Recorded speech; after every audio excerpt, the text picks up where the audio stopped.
And we are live. Hello and welcome to the Beyond a Doud edition of the Benefit of the Doud podcast. Our next guest on the podcast is the editor-in-chief of Reviewgeek.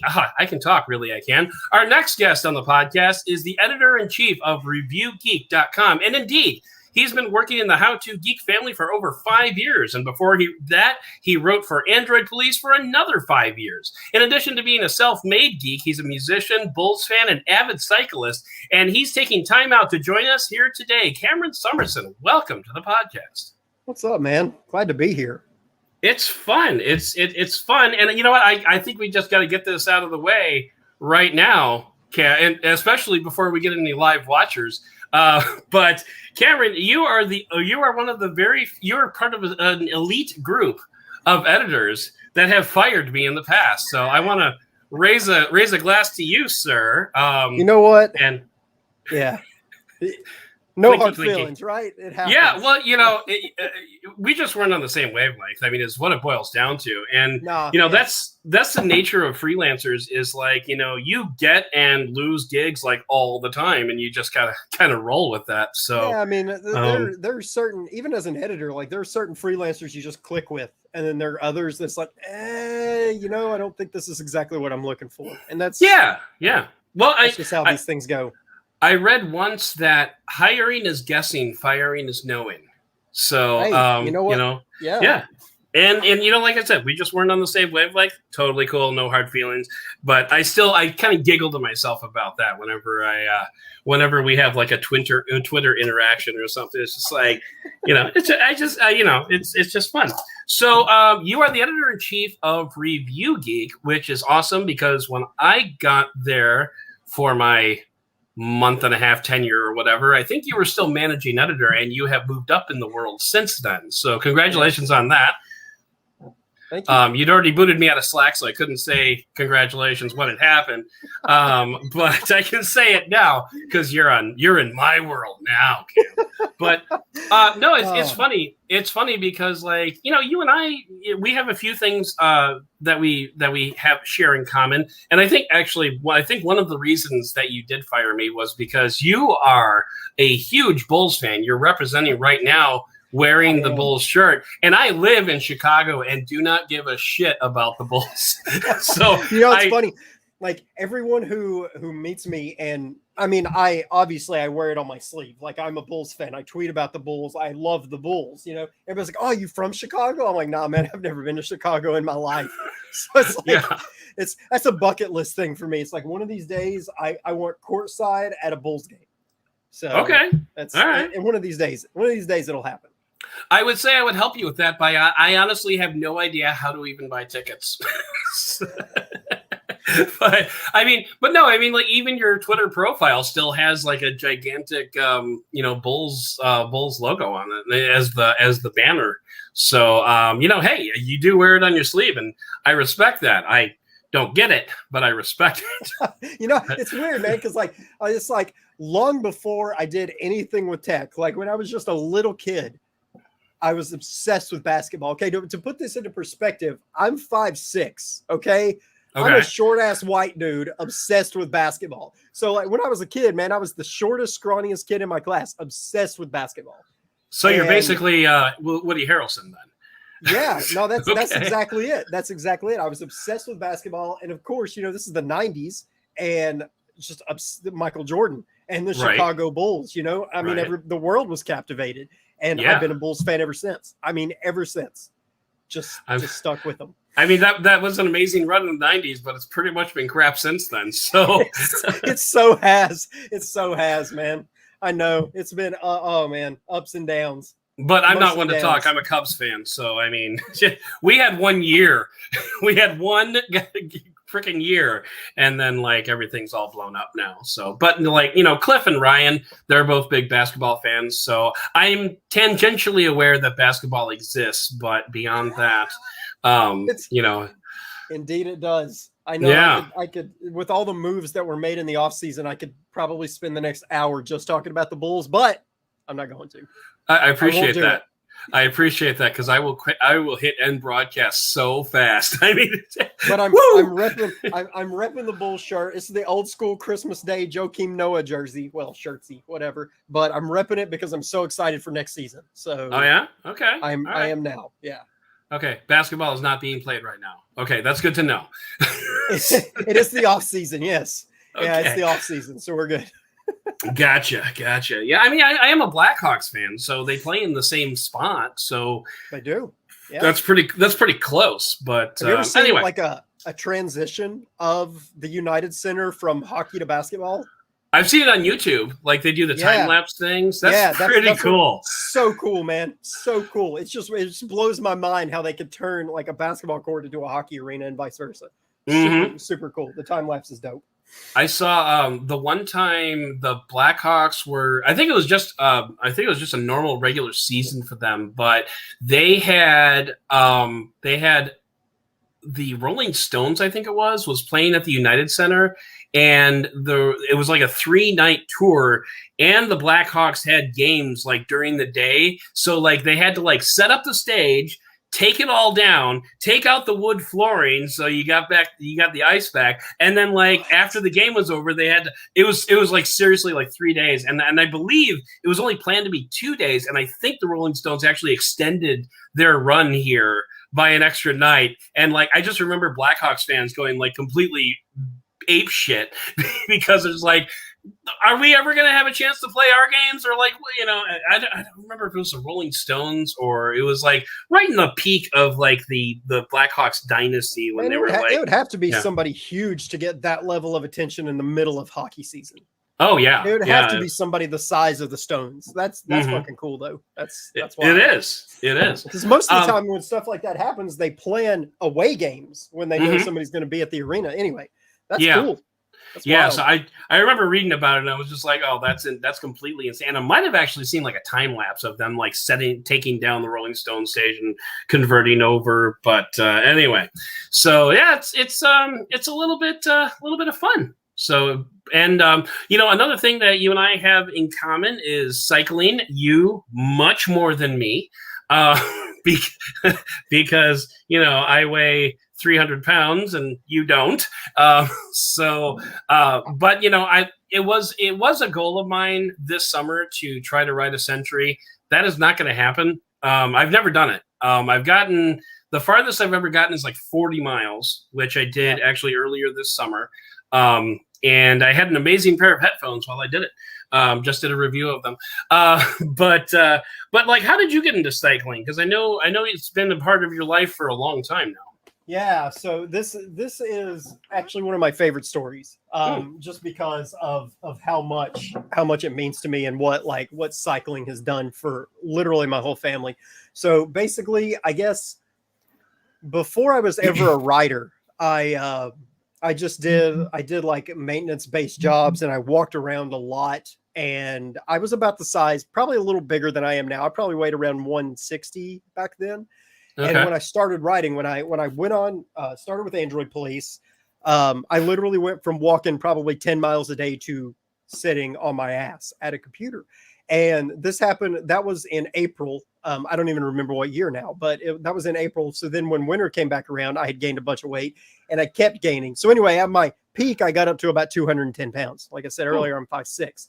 Right. And my wife was like, I remember one time she bought me this jacket. And it was too small. It was a large. And I was like, I wish it was an extra large. And she said, I wish you were a large. And I was like, okay, it's time to do something. Oh, wow. Yeah, I like her. Yeah. No, oh yeah, dude. She's yeah, man. She does not bullshit. And that's like, she speaks her mind and I love it. So anyway, fast forward probably a couple of years, she actually bought me a bike. Well, I bought a bike. I bought like a couple of cheap bikes and they were never comfortable or anything with the goal of losing weight. Anyway, I got rid of them and she bought me a nice bike, like my first nice bike. It was a Specialized, just like a hybrid style bike, nothing like what I ride now. But anyway, that was the whole goal, was like, oh, I'm going to lose weight. And I was, like I said, I was about 210 pounds. And I got down to about 170, 180, 170, 180. I can't remember exactly, but okay. My youngest son was diagnosed with kidney failure.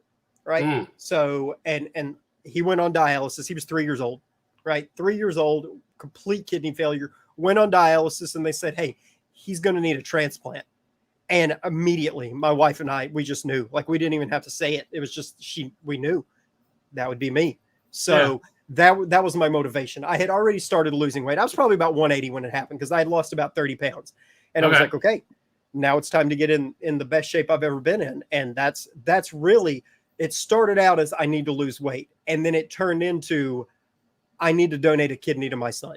Yeah, and I really need to lose weight. Yeah. I really need to lose weight. And so by the time he was on dialysis for 3.5 years, and when I went in to donate the kidney, I was 135 pounds. So nice. Okay. Yeah. And was that pretty much just cycling, or I imagine there was some diet changes in there as well? Yeah, it was mostly just calorie counting. I mean, that was it. I ate the same stuff. I just ate less of it. And that was yeah, that's the part I have trouble with. No, believe me, man. I understand that because I remember when before he was diagnosed, when I was first trying to lose weight, for the first like probably 3 weeks, I wasn't losing anything, and I was hungry all the time.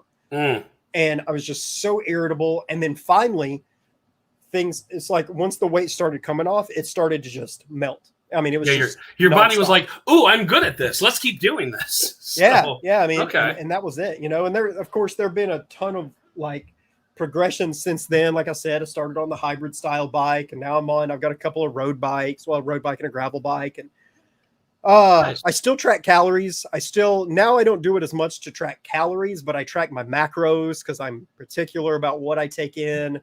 Okay. So yeah, it was a total lifestyle change at that point, and now it's just I'm still completely obsessed with it. But I'll tell you, and it's something I probably don't talk about that much, but there was this point where I spent so much time being completely motivated and completely driven to lose all the weight so I could donate the kidney.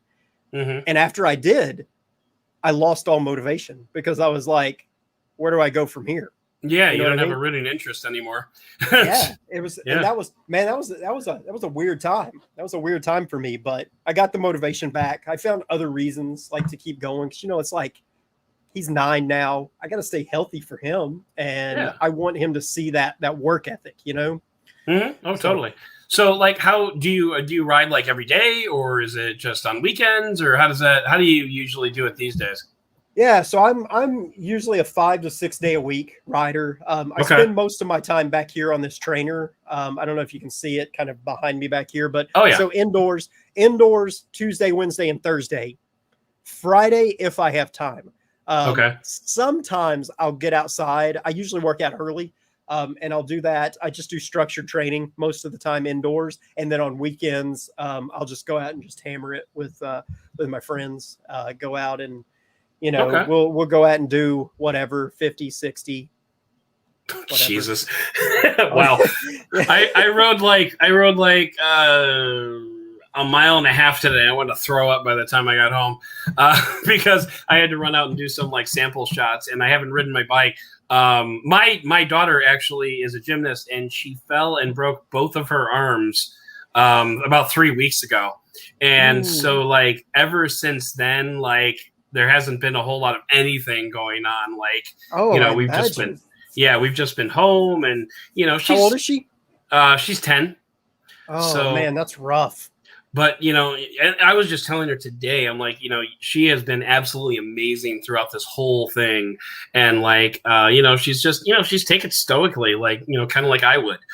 So she gets that from me, like, I guess my arms are broken. Nothing I can really do about that. So, and she's so fiercely independent.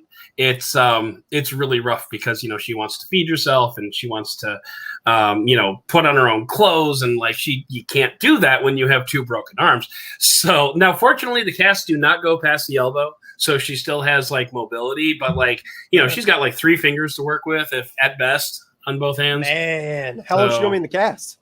Well, we're going to go 2 more weeks, and then we go into waterproof braces so she can go swimming again. Which will be nice. But and unfortunately, because of that, we had to cancel our vacation, which probably would have ended up getting canceled anyway, because both my wife and I turned up COVID positive a couple weeks ago. So it's been an interesting month. But yeah, so we were gonna go to LA for 2 weeks, and we ended up having to cancel that. So as I told the folks on the podcast, the good news is more news for you. The bad news is less drinking for Adam. So yeah, wow, man, that's rough, man. You guys have had a rough patch there, broken arms. It's been a rough patch, but again, stoically, we just gotta move on. Stiff upper lip, as my mom would say. But man, I know what that's like. You either you sit around and dwell in it, or you say, okay, what are we going to do now? Yeah, right. So what we did was we just planned our New Year's vacation to Disney. So there we go. Just take the money. That's awesome. Yeah, reallocate it. So that's killer. Yeah. So that's Disney in Florida or Disney in California? In Florida. So the real Disney. The real Disney, yeah. I got some California people out there hating me right now. And actually, funny story. Do you remember when the internet completely lost its crap like 2 weeks ago? Like it went down. Basically, the entire internet went down for about an hour. I was actually making our reservations for Magic Kingdom on New Year's Eve when that happened. So like I would get to like a certain point where it'd be like, okay, put in your passes. I'm like, I can't put in my passes. What's going on? I'm gonna miss this. It's gonna be terrible. Yeah. So that's interesting, because when all that was going down, when DNS took fucking everything down, I was actually dealing with a bunch of RCS issues on my phone. Yeah. So I read your piece on that. I wrote about, I was at Cricket when that happened, because that's my carrier. I use Cricket Wireless, and I was like trying to explain it to them, and they didn't understand what the fuck I was talking about. And I'm like, right, you know what, let me just get a new SIM card. We'll try that. and he's like, oh man, my system is down. So yeah, that's okay. So that's one of those things where you remember where you were. But actually, not coincidentally, shortly after your piece came out, I got assigned a piece over at Android Central about how to disable RCS when you're switching your phones. So that'll be. You know what? That's great. Make sure you mention the link where you can disable it online. Yeah, definitely. Because that is there a link? Because I thought when you wrote your piece, you said there wasn't any way to do that. No, that's the thing. There wasn't. Oh, well, there was, but I didn't know about it. So this is the interesting thing. This is one of the reasons why I love writing stuff about that. Like, because, let me get a pen. Okay. No, literally. Okay, so it's like I wrote about it. And then I had a couple of people message me, hey, man, did you know about this? Well, obviously, I didn't know about this, but they were just being polite. I would have been like, you fucking dumbass. Here's the link. Anyway, right. They were like, did you know about this? And I'm like, no, I didn't know about this. So anyway, it's hold on. I'll let you. I think it's like messages.google.com/ oh, God, what is it? Disable chat. Anyway, I'll find the link. I'll send it to you. I just realized you're recording this anyway, so I don't even have to write it down. I'll have to send you the link because I don't remember it off the top of my head. But essentially, like it's a page where it walks you through how to disable it on your phone. But then at the bottom of the page, it's like, hey, if you don't have your phone, put in the phone number and we'll send you a code and then disable it. Oh, so nice. Make sure you mention that in your piece, because definitely will. I didn't find it. Literally, dude, I'm not even lying when I say I spent hours trying to fix this, and I talked to Google, and nobody told me about this link. I didn't know it existed. So I'm glad I wrote the piece, because now I know. I'm glad you wrote the piece, because now I know. Yeah, I mean, absolutely, we all benefit. So I'm actually writing a piece for How To Geek now about how to do this, even though it's the first piece I've written specifically for How To Geek in 2 years since I took over running Reviewgeek. But I'm working on that. I actually finished that up today. But so what you're saying is, when you fired me, it broke you, because you fired me about 2 years ago. So I'm just there can't be a coincidence. I'm just saying. Actually, we launched a third site at that point, is what it is. And the editor-in-chief at the time of Reviewgeek was moved over to the new site. It's LifeSavvy, lifesavvy.com. It's like a life hacker style site. And so he was moved over to that, and then they were like, "Hey, you know what? You should take over this one." And I'm like, "Okay." So that's kind of we have a spot. So yeah, nice. I was just like, "Man, why don't we bring the guy who used to work for a gadget blog over to take care of our gadget blog?" So there you go. Yeah. And we're 20 minutes in and we barely talked about tech. So let's why don't we transition over a little bit? Let's talk about tech. I know you and I both are privy to embargoed informations, but we'll we can definitely tap dance around that. But I wanted to talk about Samsung Unpacked next week. Because that's coming up, and actually by the time that this goes out on the podcast feed, it'll have already passed. So I wanted to get some of your thoughts about what you might be looking forward to, and specifically, actually, I want to talk about the fan drive started by, I didn't realize this at the time, but it was actually started by the website Sam Mobile. The change.org petition to get Samsung to bring back the Note series in spring of 2022. Have you heard about this? I haven't heard about this. So it's a change.org petition. And funny enough, if you Google like change.org Samsung Note, there's actually like 10 different petitions there about like people asking Samsung to do stuff with the Notes, because the Note audience is nothing if not rabid. But anyway, yeah. So the last time I checked, they had over 20,000 signatures asking Samsung to adopt because Samsung canceled the Note this year because of the chip shortage. So they're asking Samsung to put out a Note 22 or 21 or whatever instead of the Samsung Galaxy S21 next spring. So basically just kind of like sub in the Note as opposed to the normal flagship. And I was just I wanted to kind of get your take on that, because it's a fan petition, so it probably won't amount to anything, but it's still fun to talk about. I mean, I want to see some proof when a change.org petition has ever done anything, made any difference. But I mean, you are not wrong, sir. I mean, seriously, it's like these things are literally just like, they're literally just jerk off sessions for fanboys, right? I mean, that's it. I'm probably pissed a lot of people off right now, and I apologize if this is supposed to be more family friendly than that. But no, I mean, when it comes to like the Note versus at this point, when the Note was born, there was a reason for the Note to exist. Mm-hmm. Well, now here we are. Flagship phones are huge. They're powerful. Oh, yeah. There's no reason not to bring the two together. There is no reason for the Note to exist alongside the S series if they can bring the S Pen to the S series. Like, right, which they've already done. They just haven't garaged it. And I think for Note users, that's the big deal. I'd like to know like the percentage of Note users who actually use the S Pen. Like, I imagine it's probably a small percentage, a small but vocal percentage.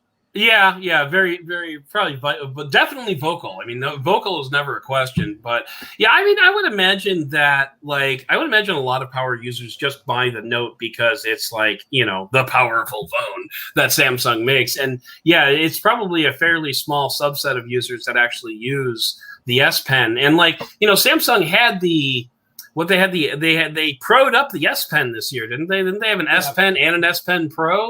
Yeah. So, but like the problem is it only worked with the Ultra, and it wasn't garaged, so you would have to like carry it separately, which in my world is a non-starter. I mean, like, that is admittedly a problem. It really is. The garage for the S, like, just bring the garage to the S series and call it a day. Like, even if you do like an S22 Ultra with the garage and that's the only one, there's that appeases the Note fans. Like, to me, it's like, bring the S Pen to the S series and also the new foldables. Well, at least the Fold, not the Z Flip. That doesn't make any sense.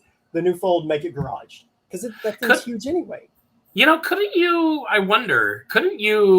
do like an S22? I guess it would be next year, an S22 Plus, and then couldn't you do a Note? Like, couldn't that be like the Ultra?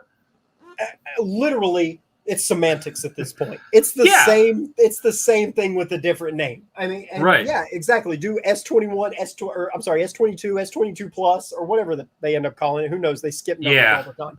S22 Plus, and then Galaxy, Galaxy Note, a new Galaxy Note 22, or whatever. I mean, it's literally really same. It's the same thing with a different name. Yeah, 100%. So I understand the passion of Note users, though. It's just like if you have this product that you love passionately, that's one of my biggest fears with any product that I use that I absolutely love is what happens if this gets discontinued. One day it might go away. Yeah, and it's a legitimate fear. I mean, it's just like, I'm a absolutely vocal diehard Pixel user. I have been since literally the Galaxy Nexus.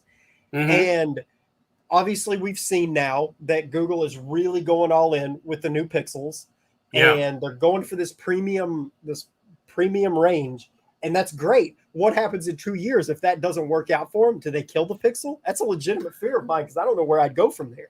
Dude, even if it does work out for them, do they kill the Pixel? This is Google we're talking about. That is so fair. That is so fair. You are absolutely right. Yeah, I mean, like you never know with any Google product what's going to last and what's going to go away just because. That's true because I have the same fear of Keep. I use Keep religiously every single day. Every single day. I've actually since kind of moved away from Keep for certain tasks, and I actually use pen and paper now. It's weird. Okay. I've gone backward, but I say backward, but it's just like I started using a bullet journal. And I literally live my entire life in it now.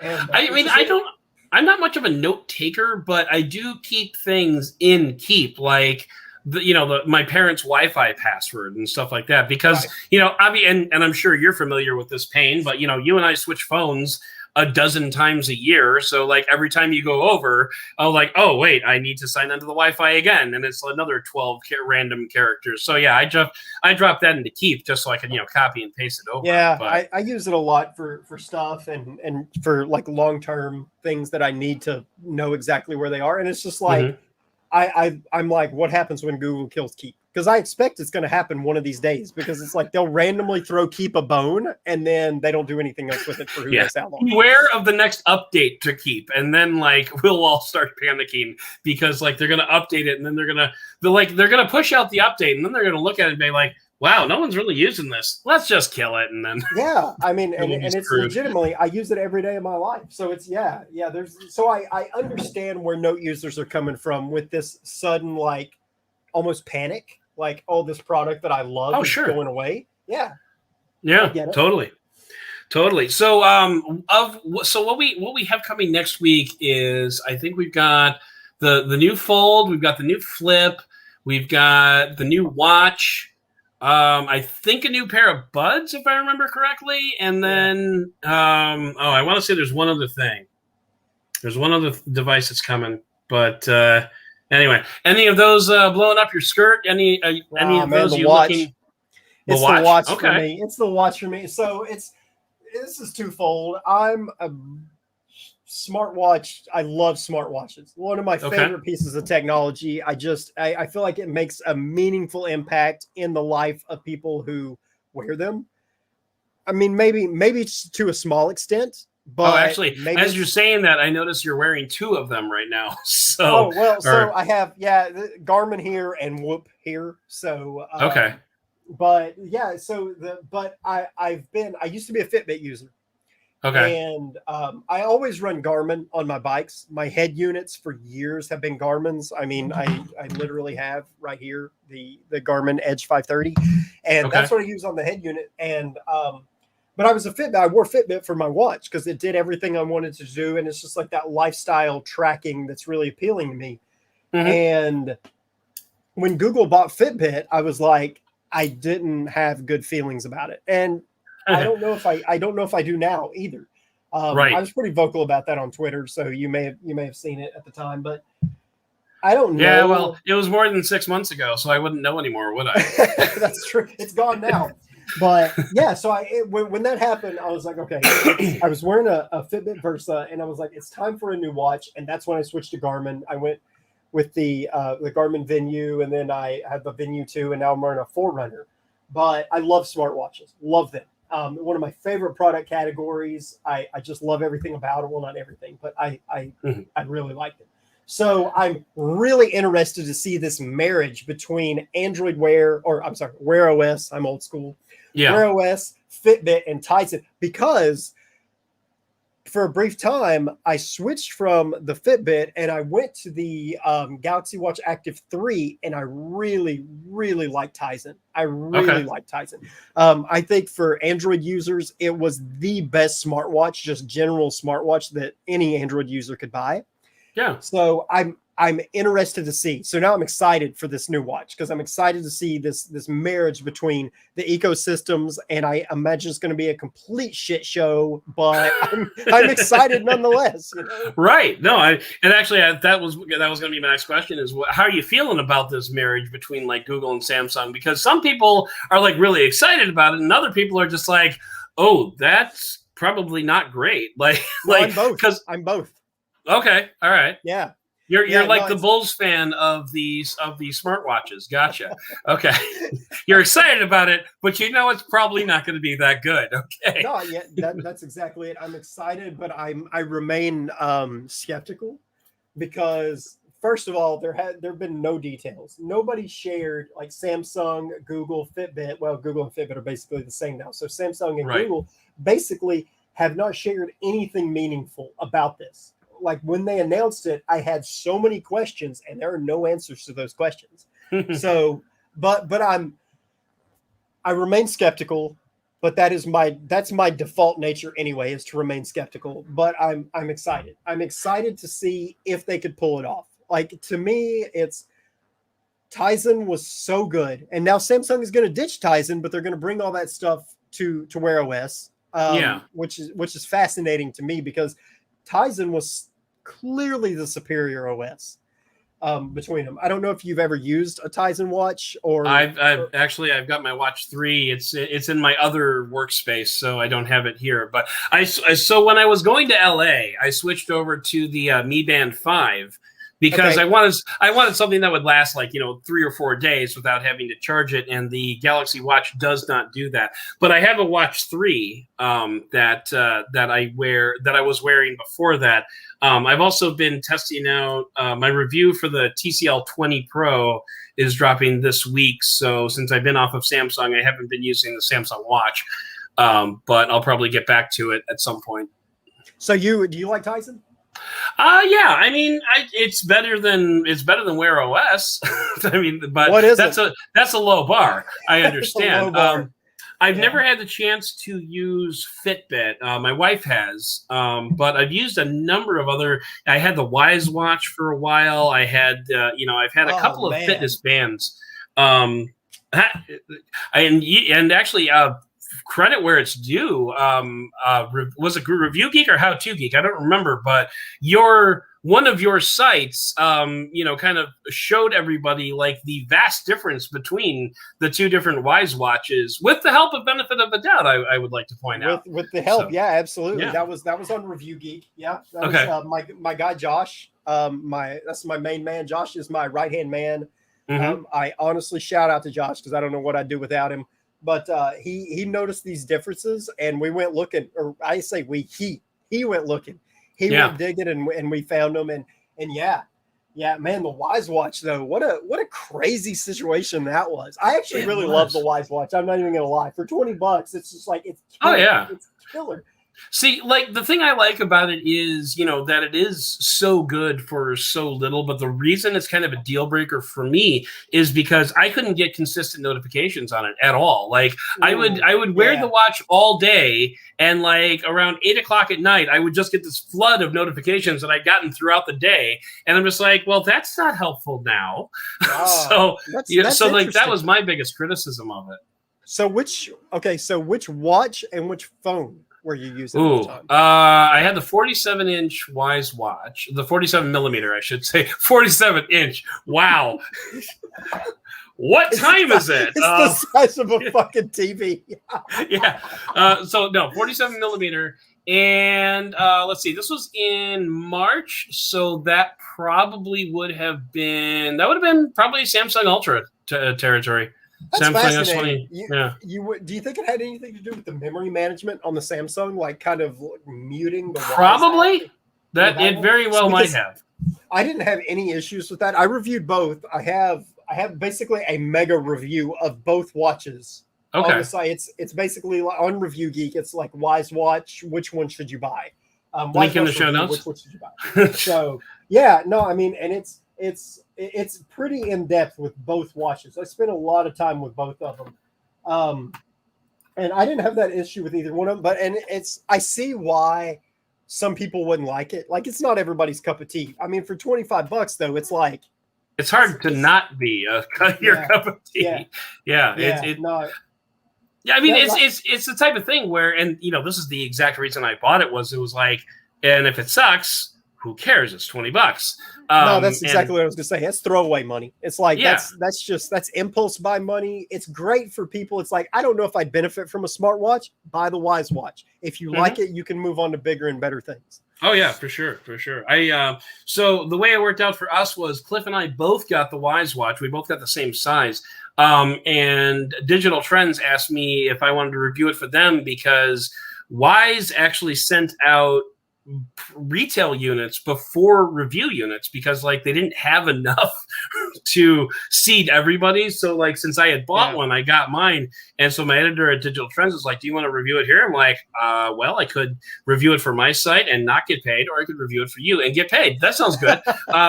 So then Cliff ended up doing the review, the Wise Watch review for benefit of a doubt. So it worked out quite nicely. So yeah, no, that's great. Yeah, no, shout out to Cliff for sure for helping us out too. Yeah, he's a good dude. Because we had the 44 and he had the 47 and he came through for us big time. So yeah, shout out to him. We gave him a shout out in that post, but I'm gonna give him a shout out here too for that. Yeah, that's right. Co-producer Cliff. Yeah, it was big moves. Okay, so I'm sorry, I kind of derailed the conversation there. Oh, one thing I wanted to ask you was, and this actually is kind of a good transition over from the Wise Watch. Have you had the occasion to try out an Apple Watch? So yeah, I have. I have an iPhone. Okay. I carry both my main phones right now, Pixel 5 and iPhone 12 mini. And I carry them both. I use them both. I don't use the iPhone as much, but yeah. So anyway, long story short, it's a Series 3 and I haven't worn it in a really long time. Okay. I got the Series 3 when it was the newest. So it's like I've had it for a while. But yeah, no, yeah. I did wear the Apple Watch. I wore it exclusively for probably 2 months. And that was sort of in between my transition between Fitbit and whatever the hell I was going to go to at the time. Okay. But I did. Yeah.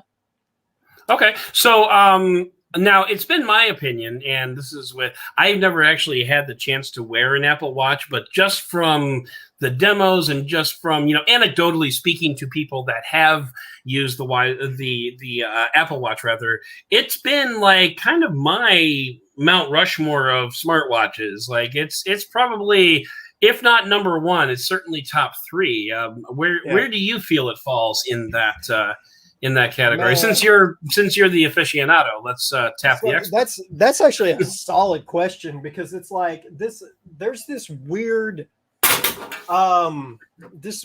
sort of like, I don't even know what to call it. It's just like there are smartwatches, and when it comes to smartwatches, period, just smartwatches, the Apple Watch is the best. There's just no question. But then you get into fitness watches.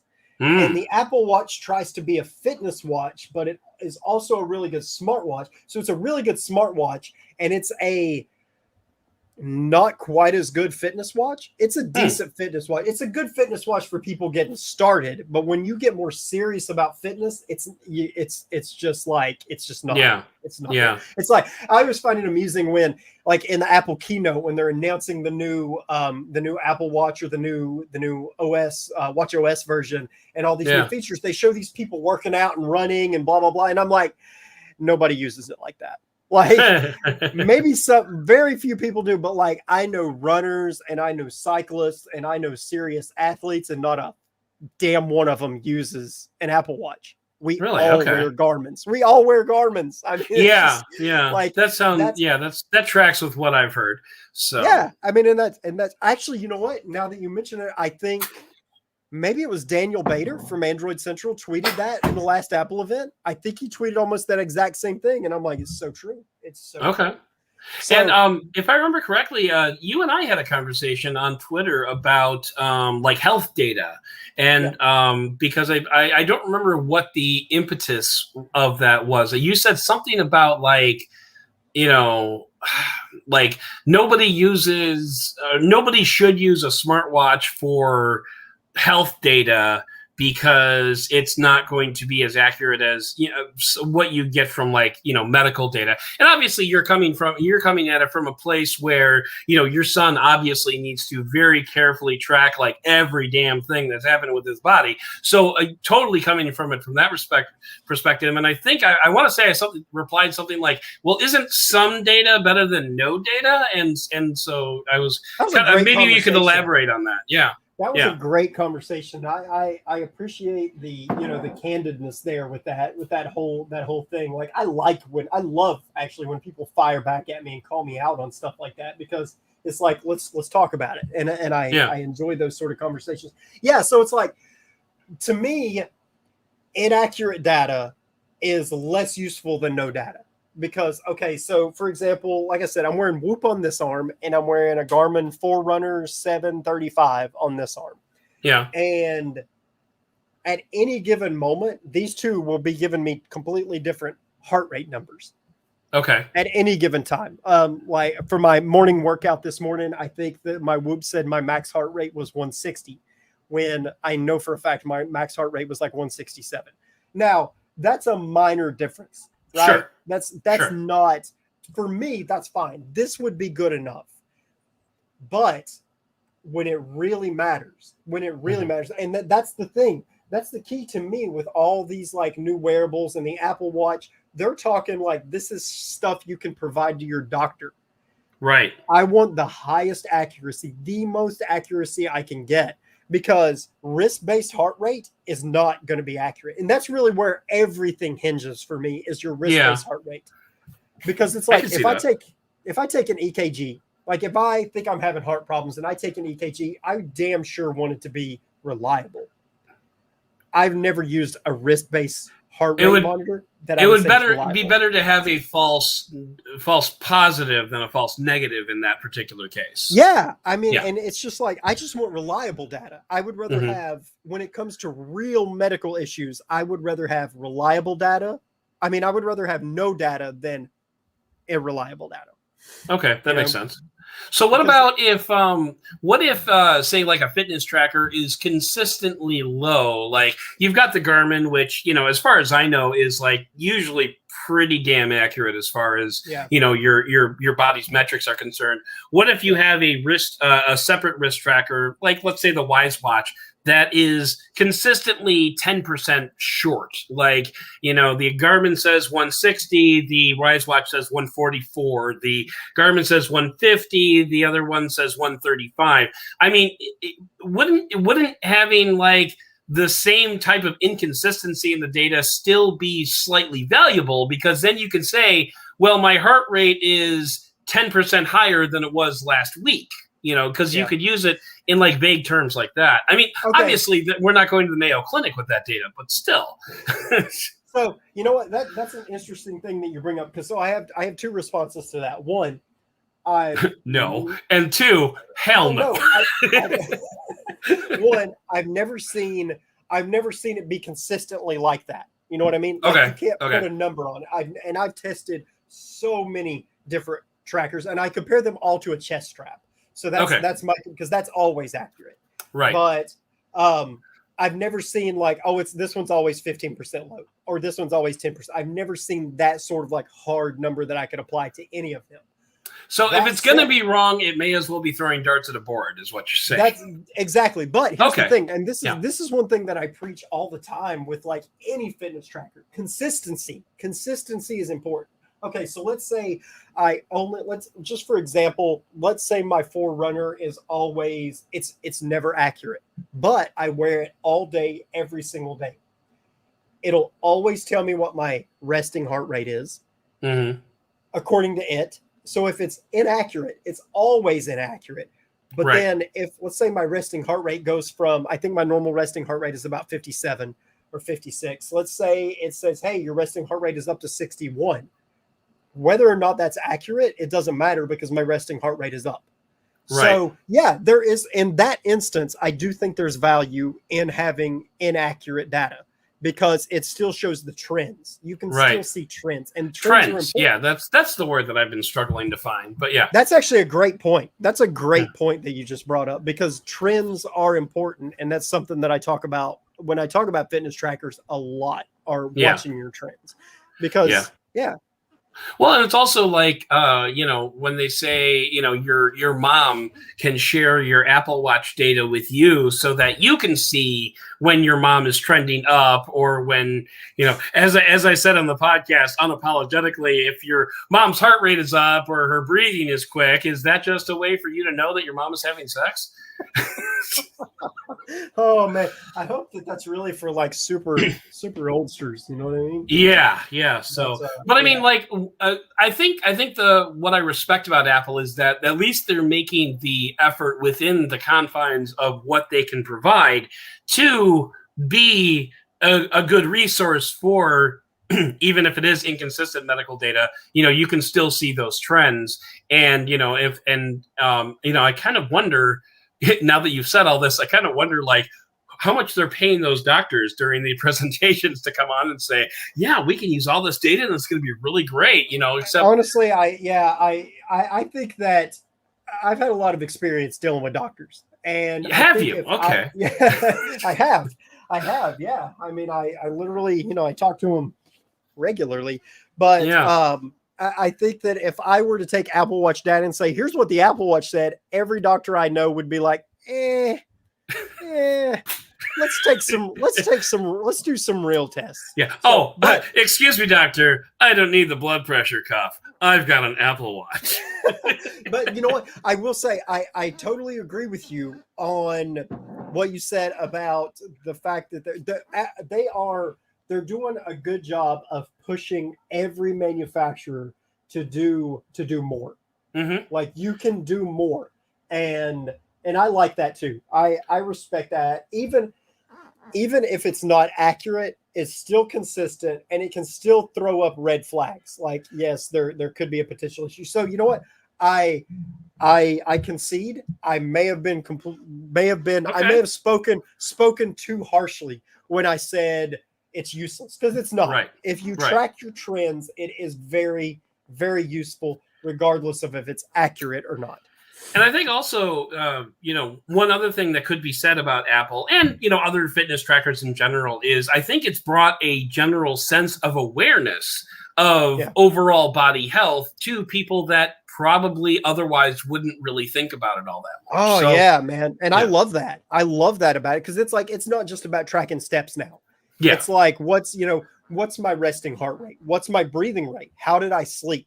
These are all things that people should think about. I mean, these are things that I track religiously. I mean, I literally have been using like 3 sleep trackers just to compare the differences. I mean, it's part of the job, but Right. Well, and I think the other thing is, like, not only steps, but also like standing up and walking around during your work day and getting in 60 minutes of elevated heart rate per day and stuff like that. So, I think in general, it's hopefully as a society, says the 300-pound fat guy, that we're healthier as a society because of all this. And I mean, it's obviously something that you're aware of, and you're talking about it, and you're like, hey, I want to ride my bike. And I mean, these things don't happen overnight. They happen in small increments. Like, which is so freaking frustrating. It is frustrating. It's frustrating, but it's also like, like I said, I was 210 pounds. I lost 70. Well, at one point I lost 75 pounds, which that was my absolute bottom end weight. And now I stay around 145.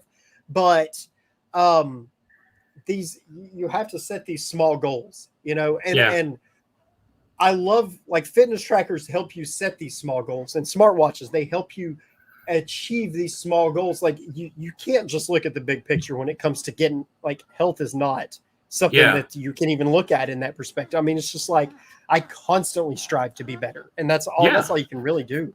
And the gamification of it, I don't know about you, but like for me, I know, for a while I was proud of the fact that I was like getting all three of those metrics in every day. Like, even if my watch would congratulate me literally just for standing up from my desk, going to the bathroom and taking a crap, it would say, "Hey, you're moving around. Congratulations." And I'm just like, yeah, but you really don't know. So you should really consider what you're congratulating me on before you do that.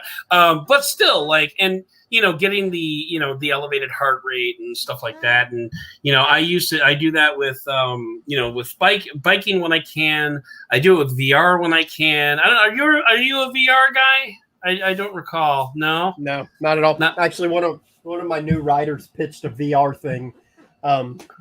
Is like painting VR in a positive light. And I was like, you know what? I approved the pitch, and I'm like, your goal is to convince me, because I think VR is bullshit. So let's do this. Okay, try to keep the gloves up there a little bit, man. So, I mean, honestly, as much of a VR head as I am, I dig like I have a very, very select few games that I play on a consistent basis. But one thing that I think might help swing naysayers for VR is Oculus is coming out with a new API where developers will be able to use the external cameras from the Oculus Quest in order to do more of a mixed reality experience as opposed to like a VR experience. I love AR. And I dig that too. And what I'm hoping is that this is telegraphing that the Oculus Quest 3 is going to have much higher resolution exterior cameras that will really be able to take, that'll really be able So, I should probably backtrack a little bit. My big thing with VR is that it just makes me sick. It makes me sick. So then you have a very real reason to dislike it. Yeah, I get motion sick. It's like I can ride roller coasters and junk like that, and it doesn't really bother me. But stuff like VR, it's just like that disconnect between what I'm seeing and what I'm feeling. It just Out of curiosity, what VR headsets have you tried? I'm wondering if there might have been a resolution issue, or it could have been. It's been a while. And have you done anything like an Oculus Quest or an HTC Vive or anything like that? So I don't know. Ooh, man, that's a good question. So it's like the last one I tried was my oldest son's stepdad, right? Okay. So I was hanging out with them, and he's really big into games and like PC gaming and racing and VR. Okay. So he's like, "Oh, dude, you got to check out the VR setup." And I'm like, "Let's do this." I'd have to ask him though, because I don't even Was it a PlayStation VR? Maybe was it running off a computer? No. Okay. Yeah, no, it definitely wasn't PSVR. So, but it was like, oh man. Was it tethered to a computer? I guess would probably be. Yeah. Okay. In that case, it was probably high enough resolution that you don't have to worry about. Because, like, I know back in the day, like when Google Cardboard was out, that stuff would make me like crazy. That stuff would make me sick. Like the other stuff, like what was the one that Samsung had that you had to like VR? The Gear VR, yeah. I have one in that cabinet back there. I have a Gear. Okay. I have the Oculus Go. I have Google Cardboard. I have all those in that cabinet back there. So I've tried all those. It's okay. I think the ones that are tethered to PC are significantly better. Oh yeah, they are. Yeah, there's no question. Significantly better, and it's just like going back to my guy Josh that I was talking about earlier. Like he's the guy. Like when it comes to any of our VR stuff, I'm like, dude, that's all you. I don't know anything about anything. Yeah. So, yeah, we have a couple of guys over at Android Central, Nick Sutrick and myself. Oh, I know Nick.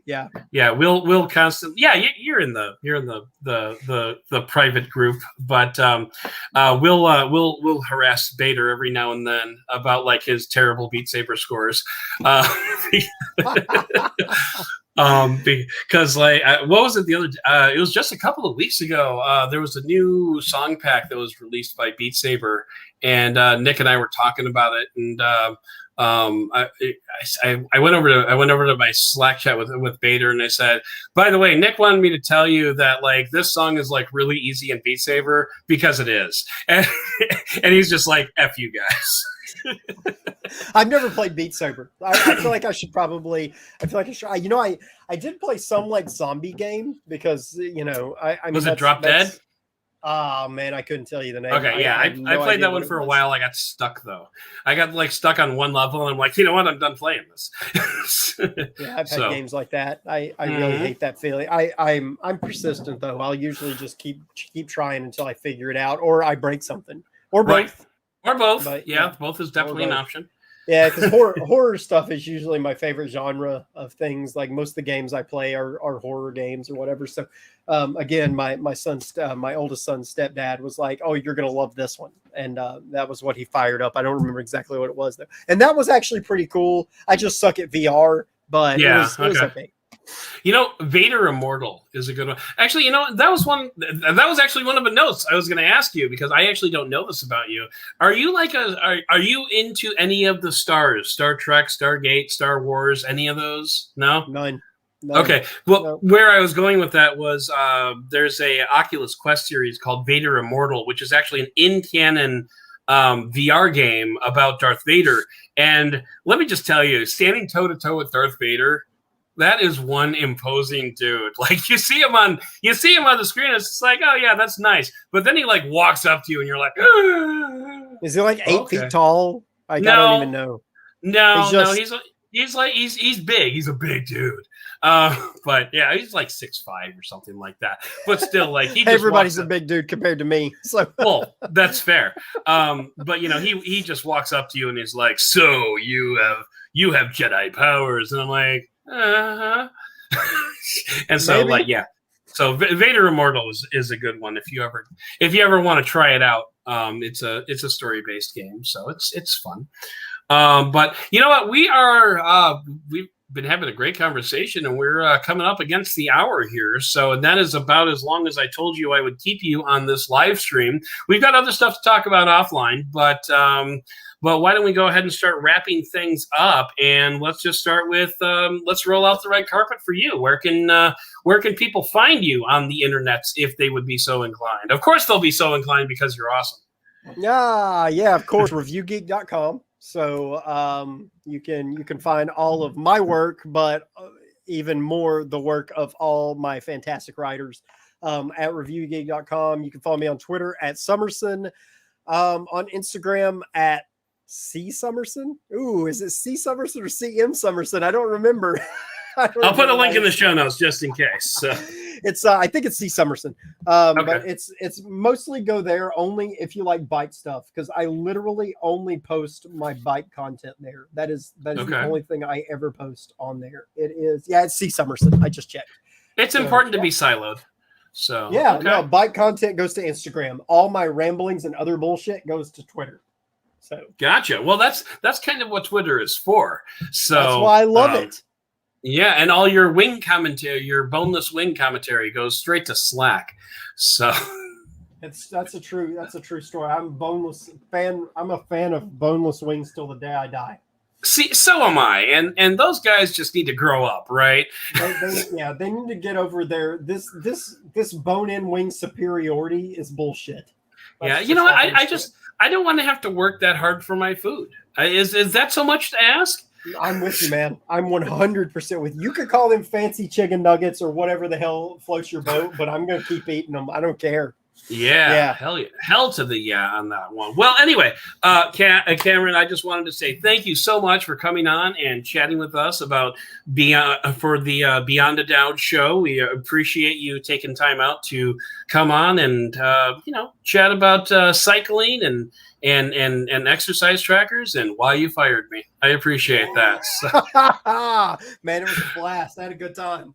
Yeah, it was a great time. And once again, I want to thank you for coming on. And I want to thank everybody who tuned in live to watch this, and for everybody who's listening to the high quality feed later on the podcast feed. I want to thank you for listening and for giving us the benefit of the Doud.